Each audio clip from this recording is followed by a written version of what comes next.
komunikasi politik. PD Perjuangan akan semakin menyatu dengan rakyat dan akan bisa mengajukan calon sendiri di Jakarta.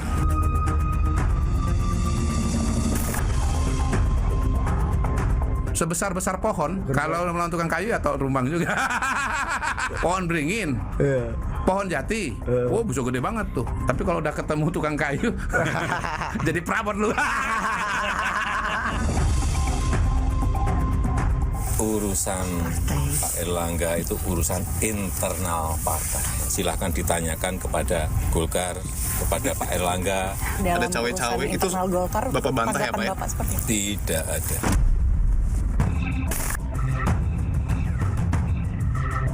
Saya pikir sudah saatnya sebagai anak yang lahir dari kandungan Golkar ingin mengabdi kembali kepada ibu yang melahirkan.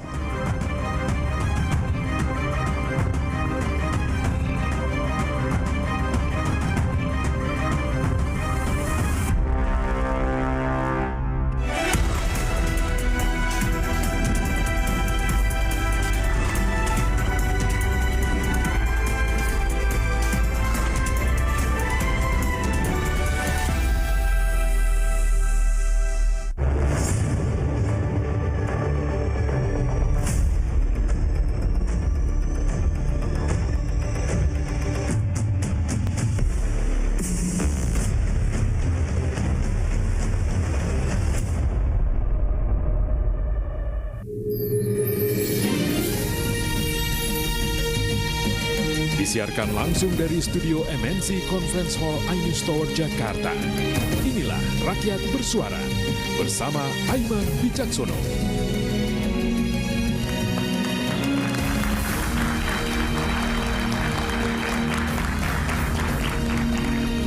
Kemarin Ridwan Kamil dan Suswono resmi dideklarasikan sebagai pasangan calon di Pilgub Jakarta.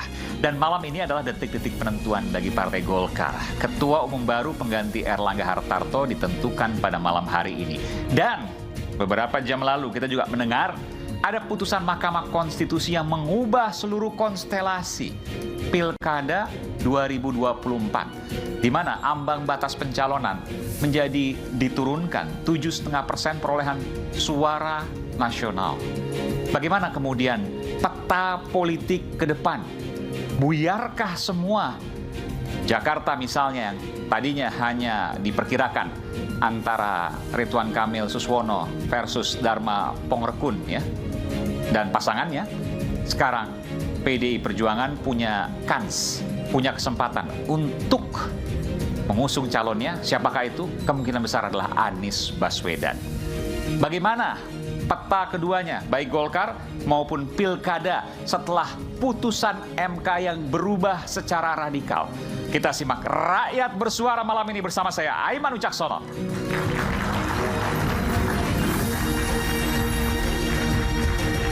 Saya akan undang narasumber bersama saya di panggung Rakyat Bersuara. Ada Bung Chiko Hakim. Bung Chiko, selamat malam. Luar biasa. Bung Chiko nggak pernah berubah. Ya, ini kaitan ke lagu Forever Young ya. Lagi viral. Sebelah sini, Bung Chiko. Sebelah sini, Bung Chiko. Jadi, saya mau tanya dulu, Bung Chiko. PDIP pede banget dong setelah putusan MK ini. Mohon maaf, pakai mic. Sambil duduk nggak apa-apa kok. Alhamdulillah ya, kita bersyukur. Sebenarnya ini kan kemenangan untuk demokrasi, kemenangan untuk rakyat, dan khususnya bagi PDI Perjuangan ini menambahkan semangat baru, bukan hanya untuk Jakarta loh, jadi untuk seluruh Indonesia, karena kita punya sebagai partai kader, kan kader kita nih banyak sekali yang sangat siap. Ini buyar semua dong nih, semuanya bisa. Banyak yang akan buyar ya, kita lihat juga nanti perkembangan dan konstelasi politiknya. Tapi bagi PDI Perjuangan sendiri, untuk semua daerah di mana banyak kader kita yang kemarin pingin maju, pantas maju dan diinginkan oleh rakyat maju, tapi terhalang oleh threshold ini, insya Allah dalam waktu dekat akan banyak perubahan dan bisa untuk maju. Saya harus katakan jangan pede dulu nih, karena KPU belum mengumumkan. Kan bisa jadi bukan diberlakukan 2024, tapi geser ke 2029. Mungkin nggak? Nanti biar Bung Refli Harun yang jawab sebagai ahli. Nanti saya akan tanyakan. Ya, kan? Oke, kita berikan tepuk tangan, Bung Ciko. Selanjutnya hadir kembali pakar hukum tata negara, Bung Refli Harun. Bung Refli mana? Nanti Bung Kodari. Sebelah sini, Bung. Jadi 2002. Bentar. Mana? Apa pengarah acaranya? Oke, boleh, tukar boleh. Boleh di sini atau di sana? Bebas, Oh, bebas. mau tukar, bebas. Jadi 2024, 2029 nanti kita dengarkan karena KPU saya dengar udah mulai belum? Sudah mulai, nanti kita akan dengarkan ya. Kalau menurut Bung Refli sebelum saya lempar ke KPU sebentar. 2024 atau 2029? Jangan Harus overconfidence dulu nih. 2024. Kenapa harus 2024? Hukumnya begitu. Hah? Hukumnya begitu. Hukumnya begitu. Iya. Tapi kan misalnya begini, ini logika sederhana ya. Iya. 2024 tidak diberlakukan ke 2029. Kenapa? Karena kalau diberlakukan 2024, KPU punya historical, punya sejarah. Waktu meloloskan Gibran kena sanksi etik. Makanya sekarang 2029. Masuk logika dong? Ya, kalau sekarang KPU tidak melaksanakan, dia tidak kena sanksi etik tapi masuk penjara karena tidak melaksanakan putusan hukum. Oke. Nanti kita debat soal itu. Gimana kita ke KPU dulu? Baik, sebelum saya panggilkan narasumber yang lain, kita dengarkan dulu apakah berlaku 2024 atau 2029. KPU tengah menggelar konferensi pers saat ini. Kita akan dengarkan sama-sama. Pilkada, pemilu dan pilkada untuk mendapatkan dukungan penuh agar penyelenggaraan pilkada serentak di seluruh Indonesia ini berjalan dengan baik dan lancar. Alhamdulillah, Konsolnas yang diselenggarakan 2 hari ini berjalan dengan baik. Pada hari ini kami mengundang seluruh narasumber juga. Pak Presiden juga hadir, Kemenko Polhukam juga hadir, dari Kejaksaan Agung juga hadir, Kementerian Dalam Negeri juga hadir, dari pimpinan KPK juga hadir, Panglima TNI hadir, Kapolri hadir. Ini menegaskan bahwa dukungan terhadap penyelenggaraan pilkada ini sangatlah penuh, dan kami mohon doa restu kepada seluruh masyarakat Indonesia agar penyelenggaraan pilkada yang tinggal 98 hari ini berjalan dengan baik dan berjalan dengan lancar. Saya kira itu aja ya update-nya untuk konsolidasi nasional penyelenggaraan pilkada serentak 2024 yang diselenggarakan oleh KPU Republik Indonesia yang melibatkan seluruh jajaran KPU Provinsi dan KPU Kabupaten Kota. Terima kasih. Wassalamualaikum warahmatullahi wabarakatuh. Baik, teman-teman sekalian yang saya banggakan, terima kasih atas waktu dan kesempatannya untuk menunggu kita menyampaikan konferensi pers pada malam hari ini. Sebagaimana kita tahu, kemarin 19 Agustus kita semua sudah mengikuti proses PHPU Jilid 2, sidang-sidang terakhir di Mahkamah Konstitusi. 7 perkara sudah diputus oleh Mahkamah Konstitusi dan akhirnya seluruh persoalan PHPU Pileg kita sudah selesai dan akan segera kita tindak lanjuti dengan penetapan hasil pemilu. Dan dengan demikian clear sudah untuk sengketa hasil pemilu legislatif dan juga pilpres di Mahkamah Konstitusi. Nah, pada hari ini tadi bersamaan dengan kita sedang menggelar konsolidasi nasional persiapan Pilkada serentak 2024, kita semua di siang hari tadi sebagaimana kita sama-sama ikuti, kita mendapatkan informasi mengikuti adanya putusan Mahkamah Konstitusi. Kami akan bacakan saja draft yang atau rilis kami dari KPU menyikapi putusan Mahkamah Konstitusi yang mau tidak mau karena berkaitan dengan tahapan pencalonan yang sebentar lagi akan kita harus jalani, yaitu di tanggal 27 sampai 29 Agustus merupakan tahapan pendaftaran calon kepala daerah, dan beberapa hari sebelumnya ada putusan Mahkamah Konstitusi untuk kemudian kita cermati bersama. Pada hari ini Selasa 20 Agustus 2024, Mahkamah Konstitusi telah membacakan putusan uji materi terhadap Undang-Undang Nomor 10 Tahun 2016 tentang perubahan kedua atas Undang-Undang Nomor 1 Tahun 2015 tentang penetapan peraturan pemerintah pengganti Undang-Undang Nomor 1 Tahun 2014 tentang pemilihan gubernur, bupati dan wali kota menjadi undang-undang pilkada yang akan berpengaruh terhadap tahapan pendaftaran pencalonan kepala daerah yang dilaksanakan 27 Agustus sampai 29 Agustus.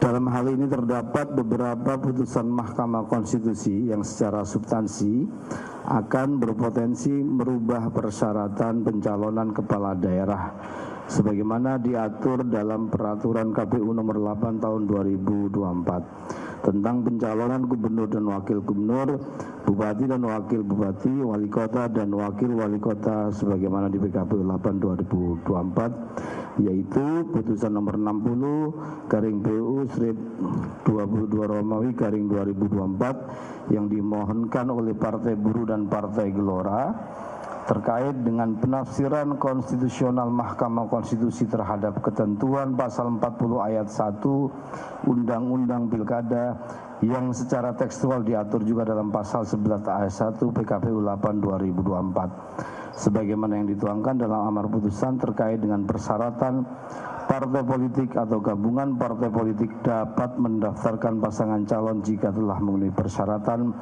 perolehan paling sedikit 20% dari jumlah kursi Dewan Perwakilan Rakyat Daerah atau 25% dari akumulasi perolehan suara sah dalam pemilihan umum anggota Dewan Perwakilan Rakyat Daerah di daerah yang bersangkutan tidak mempunyai kekuatan hukum mengikat sepanjang tidak dimaknai partai politik atau gabungan partai politik peserta pemilu dapat mendaftarkan pasangan calon jika telah memenuhi persyaratan sebagai berikut.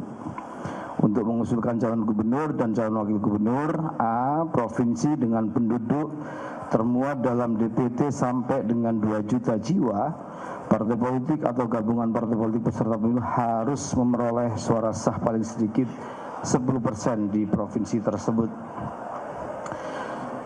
Provinsi dengan jumlah penduduk yang termuat dalam DPT tetap dalam DPT lebih dari 2 juta jiwa sampai dengan 6 juta jiwa, partai politik atau gabungan partai politik harus memperoleh suara sah paling sedikit 8,5% di provinsi tersebut.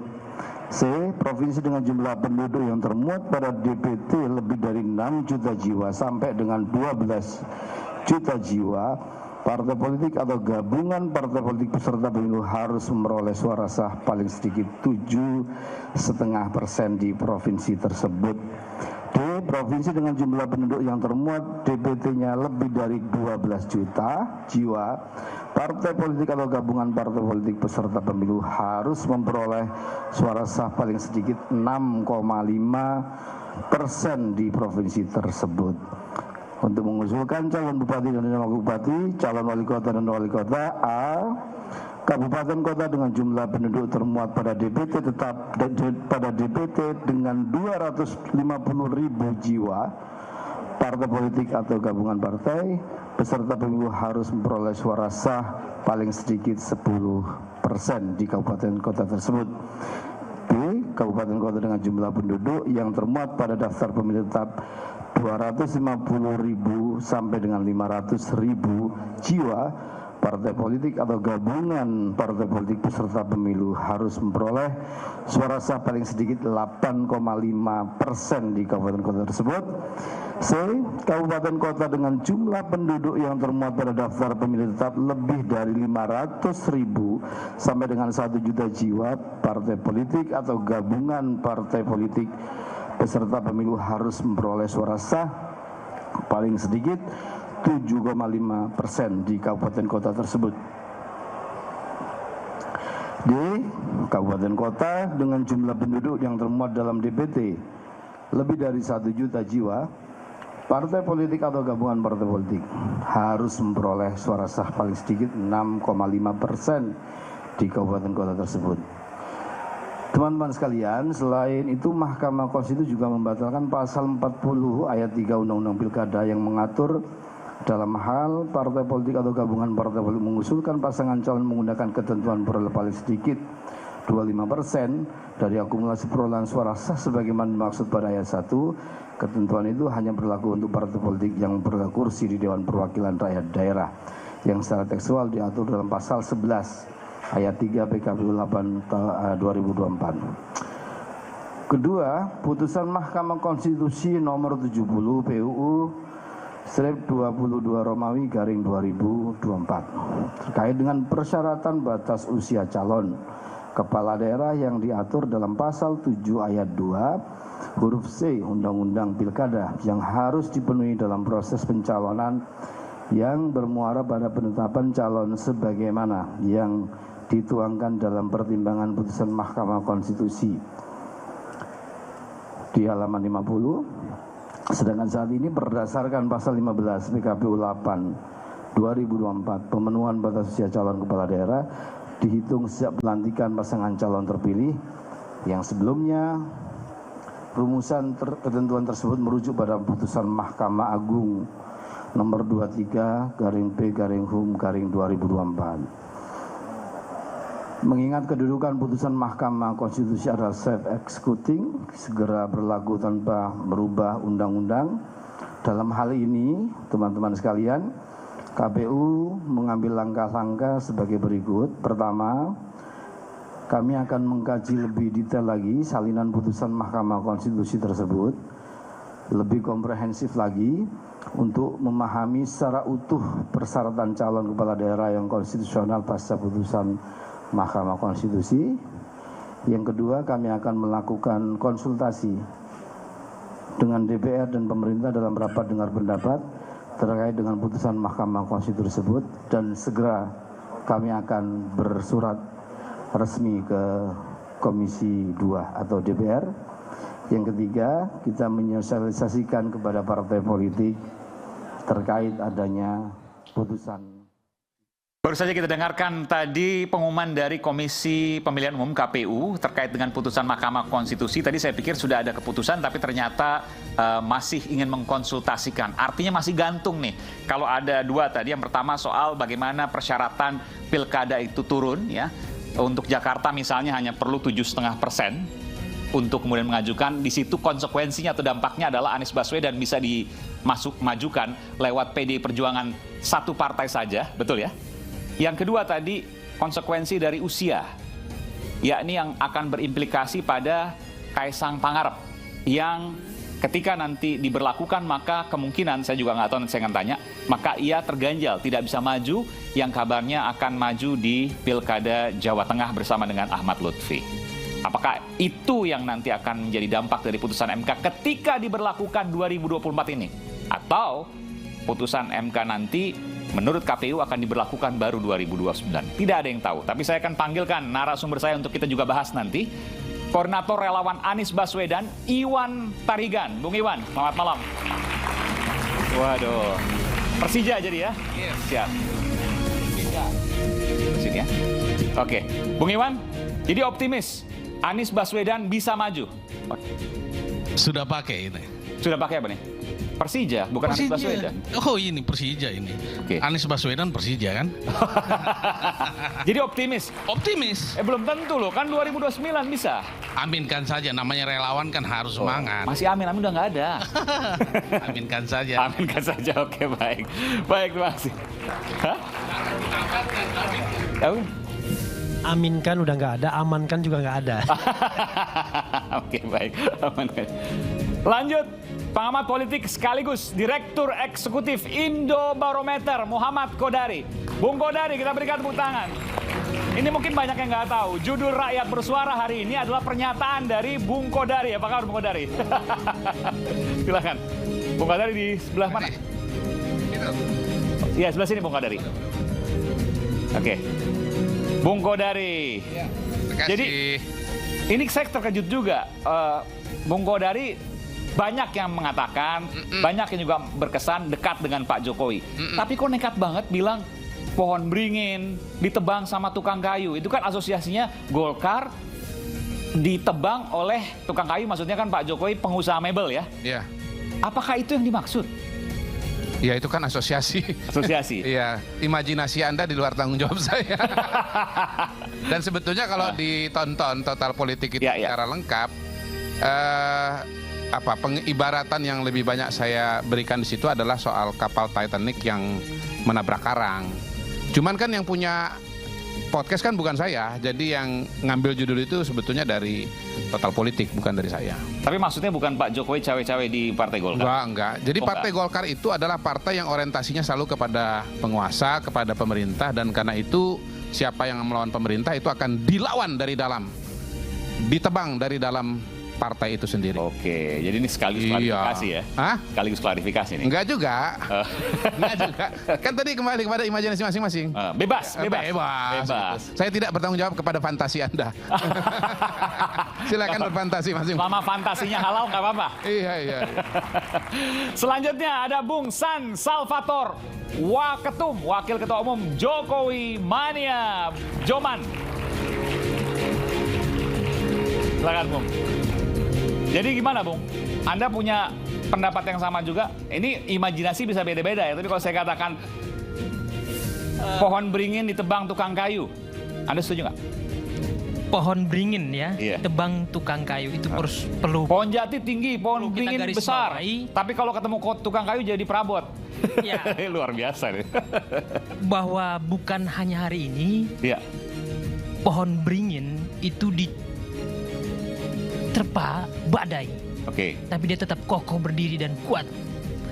Hal ini mau kita sampaikan bahwa dari pihak manapun yang mau mengancam pohon beringin ini, badai sekalipun nggak bakalan mempan.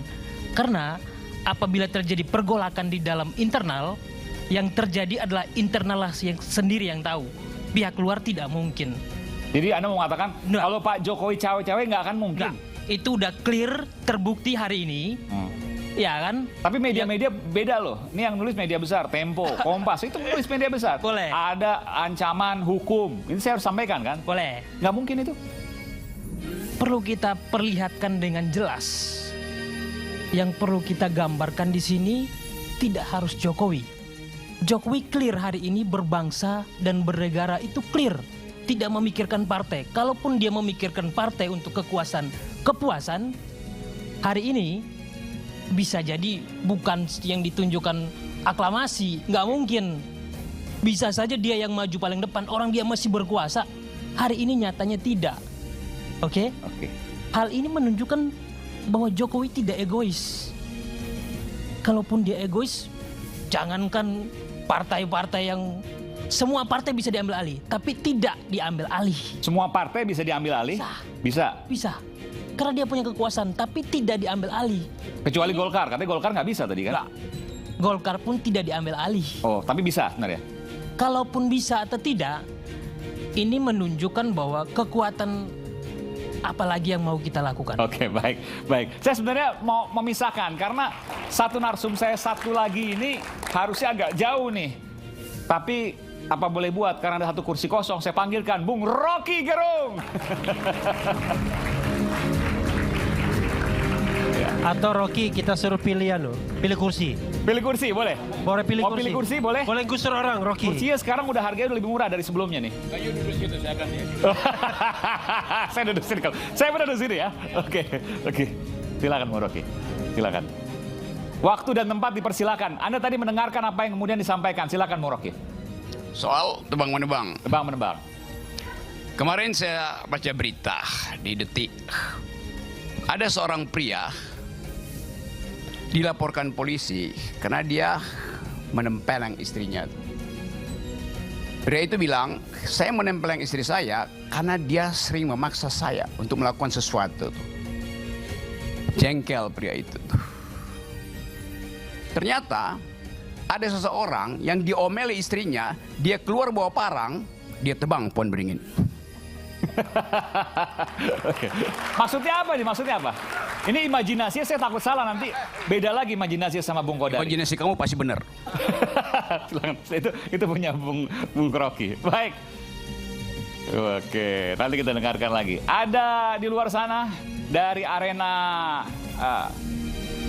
Iya, sekarang kita tahu ada di sini kuning-kuning bukan Golkar ya, tapi Universitas Indonesia nih. Ini mahasiswanya Bung Rocky mungkin. Partai Golkar yang kita tahu hari ini juga sedang melaksanakan Munas ya. Nanti kita akan juga lihat dari sana. Dan saya lewat Zoom ya, saya undang juga Bung Andi Sinulinga. Bung Andi, selamat malam. Iya. Selain Bung Andi, ini Bung Andi. Jelas dengar saya Bung Andi ya? Ini sepertinya lagi di... Jelas. Oh, lagi di kafe. Oke, baik. Nanti kita akan panggil Bung Andi. Selanjutnya ada Bung Panel Barus dari Pro Jokowi. Lengkap sekali ya malam ini ya. Bung Panel, sayang sekali Anda berhalangan ke sini tapi bisa lewat Zoom. Terima kasih. Nanti kita akan ke Anda. Baik, terima kasih. Kita akan saksikan dulu informasi berikut ini. Koalisi Indonesia Maju alias Kim Plus resmi mengusung Ridwan Kamil dan Suswono sebagai pasangan calon gubernur Jakarta 2024. PKS dan PKB meninggalkan Anies Baswedan.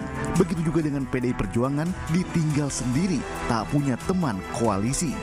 Kami akan kerja keras meyakinkan warga Jakarta belajar untuk memberikan sebuah komunikasi politik bagaimana masalah-masalah yang hadir setiap hari. Kami mengucapkan terima kasih, suara rakyat didengarkan dan PDI Perjuangan akan semakin menyatu dengan rakyat dan akan bisa ya mengajukan calon sendiri di Jakarta. Selang sehari dari deklarasi RK Suswono, hari ini Partai Golkar menggelar Rapimnas dan Munas. Ketua Umum Golkar ditentukan malam ini. Bahlil Lahadalia disebut menjadi kandidat kuat pengganti Erlangga Hartarto.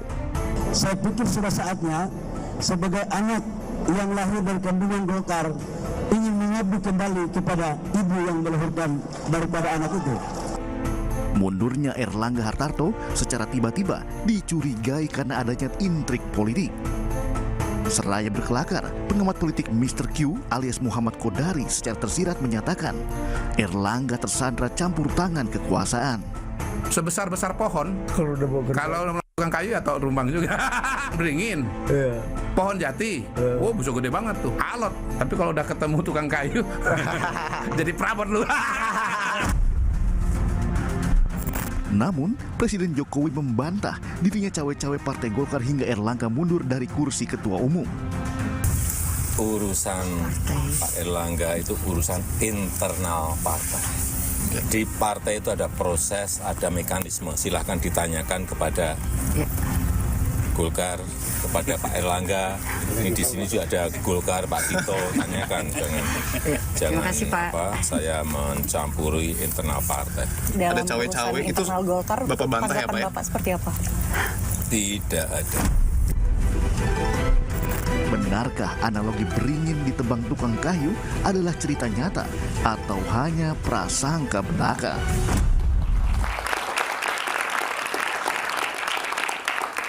Isu hangat kadang bikin penat, apalagi kalau tidak bisa mencerna dengan cermat. Jangan lupa, secangkir kopi hangat yang nikmat untuk menemani kebersamaan dalam program Rakyat Bersuara. Bersama saya Aiman Wicaksono, kami akan segera kembali.